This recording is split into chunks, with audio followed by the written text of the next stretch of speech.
Hey guys, welcome back to another video. Alliances episode number 11 आ चुका है और हम उसे डिस्कस करने आ गए हैं। आज के एपिसोड की शुरुआत हुई with new week new morning. Dining table पे जैद मिस कर रहा था वंशज को, क्योंकि विला में या फिर हेडक्वार्टर्स में हो गई है बहुत सारी शांति। उसे सुन के पायल थोड़ी इमोशनल हो गई and he was missing his friend वंशज। वहाँ उन्होंने उनको एक सॉरी भी बोला जैद ने, क्योंकि उन्होंने बहुत ओपनली ये डिस्क्लोज़ किया कि उनका भी हाथ था वंशज को निकालने में, which is very brave as a player. उनकी पर्सनालिटी काफ़ी अच्छी है, पर वो अभी अपनी टीम के पीछे दबे हुए हैं। एक्चुअली उन्हें थोड़ा आगे आके खेलना चाहिए before everybody starts targeting him and playing with him, क्योंकि निखिल, मिनी, अरसलान और कुशिल ही पूरा गेम चला रहे for legends and warriors. And in fact पूरे हेडक्वार्टर्स में उनसे सब डरने भी लगे हैं, क्योंकि सबको लग रहा है कि अभी एस प्लेयर अरसलान है तो अरसलान और कुशिल की ही चलेगी, तो बाकी सब उनके भेड़ चाल में चल रहे हैं, ऐसा मुझे लगता है और गेम को देख के नज़र भी आ रहा है।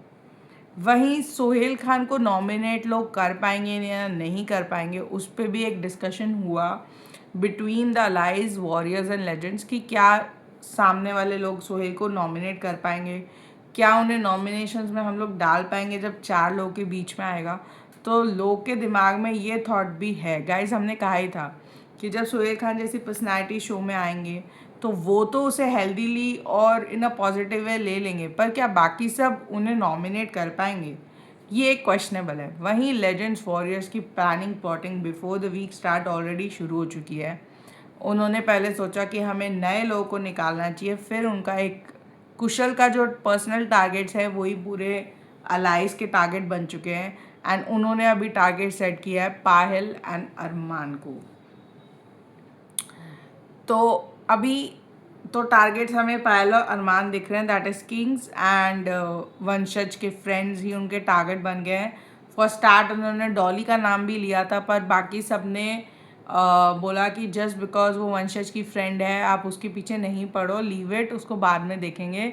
मिनी, निखिल, अरसलान की ये प्लानिंग है कि पहले जो उनके दुश्मन है, यानी जो उनके रास्ते के पत्थर हैं, जो मेन जो लोग हैं उनको हटाओ। जो बाकी पीनट्स हैं जिनको इजीली लाइक सैबी, डॉली, इन सब को तो वो इजीली ऐसे हटा देंगे, like it's very easy for them to kick them out. क्योंकि अभी जो हमें गेम दिख रहा है उसके हिसाब से 2 अलाइंसेज आर प्लेइंग टुगेदर, जिससे बाकी दोनों अलाइंसेज हंटर्स और किंग्स को नुकसान तो हो रहा है। गाइस, अगर ये लोग स्मार्टली हंटर्स किंग्स के साथ अलाई कर लेते एंड लेजेंड्स वर्सेस वॉरियर्स कर लेते तो आई थिंक इक्वल सिचुएशन हो जाती। बट अभी it is one sided, legends warriors एक साइड हैं और उन्होंने अपने हंटर्स के कुछ पीनट्स भी जमा कर लिए हैं, that is SEBI and all, because उन्हें लगता है कि सैबी को मोल्ड करना बहुत ईजी है और वो हमें दिख भी रहा है, क्योंकि सैबी कुशल की बातों में ईजीली आ पा रही हैं एंड वो उसको बहुत अच्छे से मैनिपुलेट कर रहे हैं, which is good for his game but not good for Sabby as a player, क्योंकि वो उनको गेम समझ में आ नहीं रहा और वो ईजिली मोल्ड हो रही है, उनको कुछ समझ नहीं आ रहा, जो जिधर डायरेक्शन दे रहा है वो उधर जा रही हैं। वहीं दूसरी तरफ हमें दिखा एक और नया चैलेंज आया नॉलेज का, जिसमें आपको पॉइंट्स कमाने थे। सबसे एंड में जो अलाइंस रह जाएगी उसमें से किसी को प्राइस पे करना होगा, जो हमें पता ही है कि नॉमिनेशंस में डालना होगा। सो टास्क में बहुत इजी क्वेश्चंस आए, लाइक यूपीआई का फॉर्मेट, एएफके का फुल फॉर्म, ये सब चीज़ें पूछ के जो बजर पहले दबाएगा वो टीम को चांस मिलेगा और आपको आउट लेटर बनाना है सामने वाली टीम को और आप उस टीम को बाहर कर दोगे। जो 4th पोजीशन पे आएगी उसको 0 पॉइंट्स, 3rd पोजीशन को 200 पॉइंट्स, 2nd पोजीशन को 600 पॉइंट्स और 1000 पॉइंट्स मिलेंगे 1st पोजीशन वालों को। सो गाइस, बेसिकली ये चैलेंज खेला सबने लेकिन जीते वही लोग। लेजेंड्स के साथ किसी ने आउट नहीं किया तो वो 1st पोजीशन पे फिनिश हुए 1000 पॉइंट के साथ, वॉरियर्स 600 पॉइंट्स के साथ, किंग्स 3rd पोजीशन पे 200 पॉइंट्स के साथ और hunters as usual 4th position पे विद 0 पॉइंट्स। तो उन्हें पे करना था प्राइस। वहीं बीच गेम में एक क्वेश्चन में वॉरियर्स ने चीटिंग की, पीछे से कुछ ने आंसर बोल दिया तो उन्हें उसका प्राइस पे करना पड़ा, उन्होंने अपने उस पर ओ लगाना पड़ा। वहीं सबने मिलके जब लेटर्स लगाने की बारी आई तो किंग्स को टारगेट किया, फिर किंग्स आउट हुए तो वॉरियर्स और लेजेंड्स के बीच में रह गया। अब हमें ये देखना है, जो गेम एक साइडेड हो गई है, थोड़ी प्रिडिक्टेबल हो गई है, क्योंकि लेजेंड्स और वॉरियर्स साथ में खेल रहे हैं, तो इट इज़ वेरी प्रिडिक्टेबल कि किंग्स और हंटर्स ही टारगेट होंगे। एंड हंटर्स में रीवा नहीं होंगी because of Ravi Kishan, and बाकी सब आर टारगेट हैं। तो अब देखने में मज़ा ये आएगा कि जब ये लोग निकल जाएंगे and then it would be legends versus warriors, जो होने नहीं वाला गाइस, क्योंकि अगर हम इन अ वे सोचे हर हफ्ते कोई जाएगा और हर हफ्ते कोई ऐड होगा तो अलाइंसेस तो उतनी ही रहेगी। तो क्या पूरे 6 वीक्स हमें ये दिखेगा कि लेजेंड्स और वॉरियर्स एक साथ खेल रहे हैं? वहीं हमें ये भी दिख रहा है कि लेजेंड्स नीति को जब तक यूज़ कर पाए उन्होंने यूज़ किया। मिनट उन्हें निखिल अपनी अलाइंसेस में चाहिए था, उन्होंने नीति को बाहर निकाल दिया इजीली।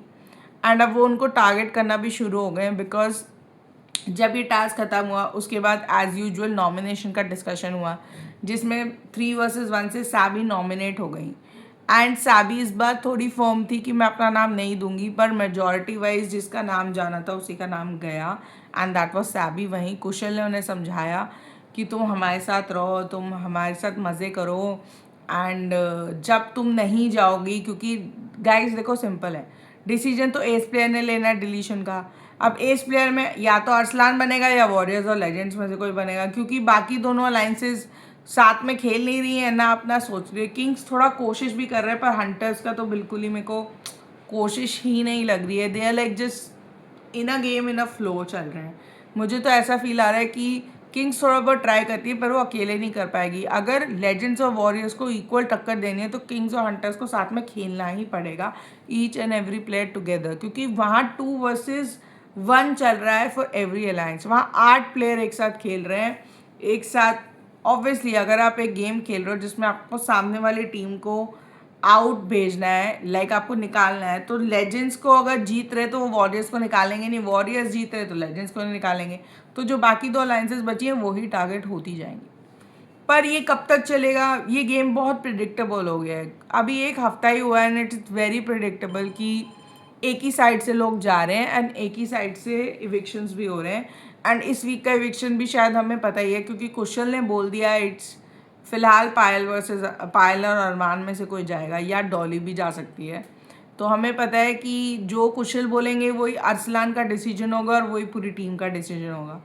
तो इन अ वे अगर गेम वालों ने गेम घुमाई और कोई और एस प्लेयर बन गया तो किसी और प्लेयर के चाहने के चांसेस बन सकते हैं। बट गाइज अभी हमें पता है it's from the Kings somebody is getting out, either it's Payal, either it's अरमान और इट्स डॉली या वृद्धि।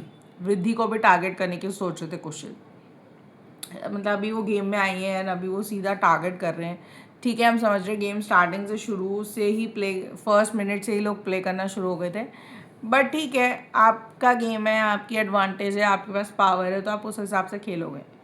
पर अब बाकी लोग इस डिसएडवांटेज के साथ कैसे खेलेंगे ये तो हमें आगे आके ही पता चलेगा, क्योंकि जब तक एक स्ट्रॉन्ग प्लेयर, एक अच्छा लाइक जैसे सोहेल खान आए, तो अब ये हो गया कि लोग सोहेल खान को नॉमिनेट नहीं करेंगे, दे आर थिंकिंग टुवाइस कि उनको नॉमिनेट कैसे करेंगे। वहीं सोहेल का जो डिस्कशन आया, ही इज़ वेरी फन, वो कह रहे हैं मैं टास्क बहुत अच्छे से करूँगा पर उनसे मैनिपुलेशंस नहीं होती है, and he is not understanding कि किसका क्या बीफ चल रहा है। वो सिर्फ अभी थोड़ा इन्जॉय कर रहे हैं, उन्हें देख के मज़ा भी आ रहा है, वो डांस कर रहे हैं, वो हर कंटेस्टेंट के साथ इन्वॉल्व होने की कोशिश कर रहे हैं, अपनी लाइफ स्टोरी शेयर कर रहे हैं, अपने एक्सपीरियंसेस भी बता रहे हैं, अपना कनेक्शन विद अपने पेरेंट्स भी बता रहे हैं। तो वो बहुत अच्छा लग रहा है, हमें भी कुछ नया एक सेलिब्रिटी को जानने का मौका मिल रहा है जो हमने उन्हें वैसे कहीं नहीं देखा है।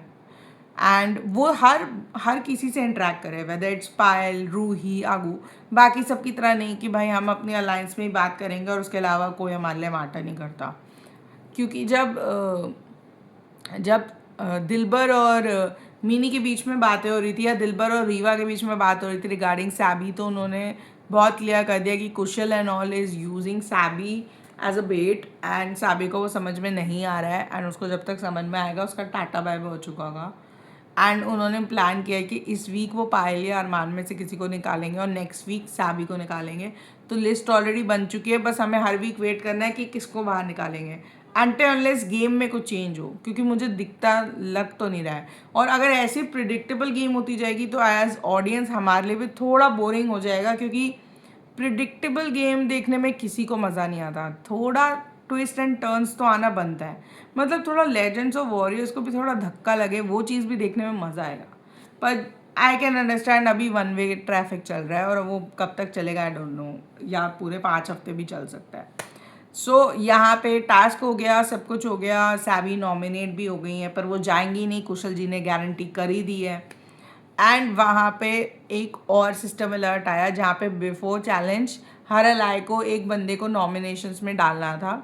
सो लेजेंड्स ने नाम लिया किंग्स में से नीति का, एंड नीति was not okay with it, क्योंकि लेजेंड्स उनके अलाय थे। सॉरी, वॉरियर्स ने नाम लिया और वॉरियर्स लेजेंड्स के अलाय थे और वो उनके दोस्त थे according to her, and she was not okay with it. I think मेरे को लग रहा है ये लोग नीति को ना बहुत सॉफ्ट टारगेट लेके चल रहे हैं, एंड वो नीति के थोड़ा सॉफ्ट हार्टेड होने का ना थोड़ा फ़ायदा भी उठा रहे हैं। वो उसको ऐसे इजी वे में कि यार हमारे पास ऑप्शन नहीं था, इस वे में उसको नॉमिनेट कर रहे हैं, जबकि उन्हें पता है कि Niti could be a strong player, Ruhi is a strong player. तो अभी जो नाम निकल के आ रहे हैं वो रूही, पायल, नीति, अरमान, इन्हीं लोगों के निकल के आ रहे हैं, क्योंकि पहले वो अपने रास्ते के पत्थर हर कोई हटाना चाहेगा, which is fair enough. I give to them कि स्ट्रॉन्ग प्लेयर्स को निकालने में उन्हें मज़ा आ रहा है। अब कुशल के पास कोई लड़ने को है नहीं, तो वो साबी से कह रहे हैं मुझसे लड़ लो, मेरे से मजाक कर लो, फ्लर्ट कर लो। मतलब आप उन्हें बोल रहे हो कि तुम मेरे से फ्लर्ट करो और ऑडियंस को दिखाओ कि मैं तुमसे फ्लर्ट कर रही हूँ। वो देखने में किसी को नहीं मज़ा आने वाला है, क्योंकि एक्टिंग देखने में हमें नहीं मज़ा आने वाला है। इन रियलिटी शो रियल हो तो मज़ा आएगा, अगर प्यार है तो सच्ची में होगा, लड़ाई होगी तो सच्ची में होगी। अगर तुम एक्ट कर करके करोगे तो कोई मज़ा नहीं आने वाला, ना कोई फ़न आने वाला है। और आज के एपिसोड में it was more of a new week, a new challenges, और अभी जो न्यू अलाइज हैं वो समझने की कोशिश कर रहे हैं। एंड प्लानिंग प्लॉटिंग ऑलरेडी हो चुकी है पूरे हफ्ते के लिए गाइस। तो देखते हैं, लेट्स सी इस हफ्ते के एंड में पायल जाती है, अरमान जाता है, रूही जाती है, या फिर विधि जाती है, या डॉली। आई थिंक इनमें से कोई ही जाएगा, या फिर गेम घूम जाती है और कोई नया एस प्लेयर बन जाता है। ये सब तो हम देखते रहेंगे। टिल देन अभी के लिए इतना ही।